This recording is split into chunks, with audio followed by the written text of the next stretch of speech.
प्रदेश के सिवनी में एक स्कूल में ऐसी बदहाली दिखी कि उसके बारे में सुनकर लोगों के होश उड़ गए। वहां क्लासरूम में छत से टपक रहे पानी से बच्चों को बचाने के लिए पॉलिथीन शीट लगा दी गई और चादर की तरह टंगी उस पॉलिथीन शीट के नीचे कई बच्चे बैठे नजर आए।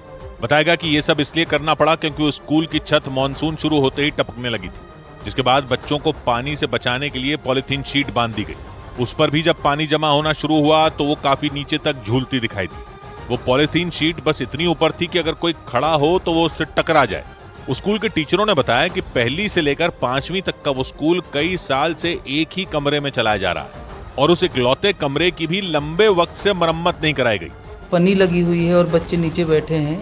यहाँ पर एक ही रूम है, यहीं पर क्लास भी लग रही है, यहीं पर किचन भी है, यहीं पर सारी सामग्री रखी हुई है। इस मामले के तूल पकड़ते ही ग्राम पंचायत के अधिकारी ने जल्द ही उस स्कूल की मरम्मत करवाने का भरोसा दिया। हम उसको दिखवा लेते हैं, यदि ऐसी स्थिति बनेगी तो हम अपने ग्राम पंचायत में अगर कोई निधि है तो तत्काल उसकी हम व्यवस्था करेंगे। हालांकि ये शिकायत सिर्फ उस क्लासरूम की छत टपकने तक सीमित नहीं थी, बल्कि उस स्कूल के आसपास का इलाका भी पानी और कीचड़ से सना दिखा।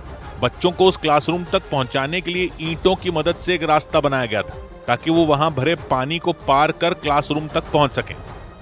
सौभाग्य की एक बात यह कि और कितनी देखनी पड़ेंगी सरकारी स्कूलों की बदहाली की तस्वीरें।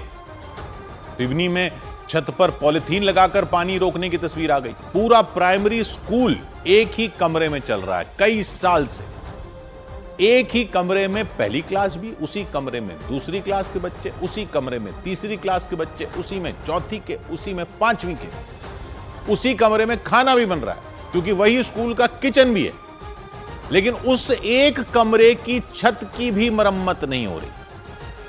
पानी गिर रहा है सीधा नीचे बारिश में, तो उसमें बड़ा सा पॉलिथीन लगा दिया गया, शीट लगा दी पॉलिथीन की तिरपाल की तरह। यह तो हालत है। ये सरकारी विभागों के अधिकारी क्या ये सब देखते नहीं है, या सरकार को बताते नहीं है, या बजट नहीं है, या बजट कोई मांगता नहीं है, या किसी को कोई मतलब ही नहीं कि बच्चे पढ़ भी रहे हैं या नहीं पढ़ रहे हैं, या पढ़ रहे हैं तो कैसे पढ़ रहे हैं। क्या पढ़ रहे हैं वो तो बाद की बात है, पढ़ कैसे रहे हैं और क्या काम होते हैं प्राथमिक शिक्षा विभाग के, ये बच्चे क्या हासिल कर लेंगे।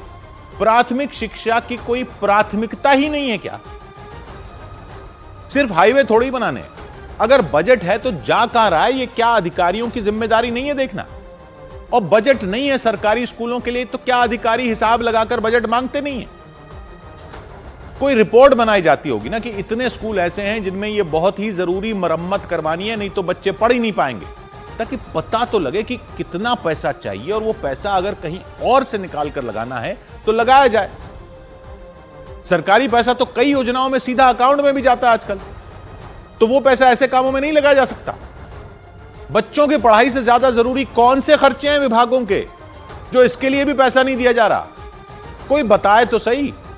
ऐसा तो नहीं कि पैसा तो आ रहा है लेकिन कहीं और ही जा रहा हो। पब्लिक यही सब देखकर तो मान जाती है कि भ्रष्टाचार हो रहा होगा।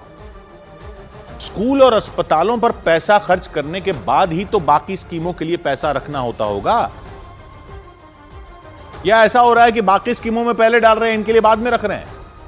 लेकिन कोई सीधी भाषा में हिसाब किताब पब्लिक के सामने क्यों नहीं रखते ये अधिकारी लोग? गांव देहात के गरीब मां बाप कोई सवाल नहीं कर सकते, कोई धरना प्रदर्शन नहीं कर सकते, तो इस सब पर कोई ध्यान नहीं देता क्या? पॉलिथीन के नीचे पढ़ने वाले बच्चे क्यों नहीं मानेंगे कि उनकी सुनवाई नहीं है? शहरों के बच्चों की दुनिया अलग, इनकी दुनिया अलग। 100 बात की एक बात।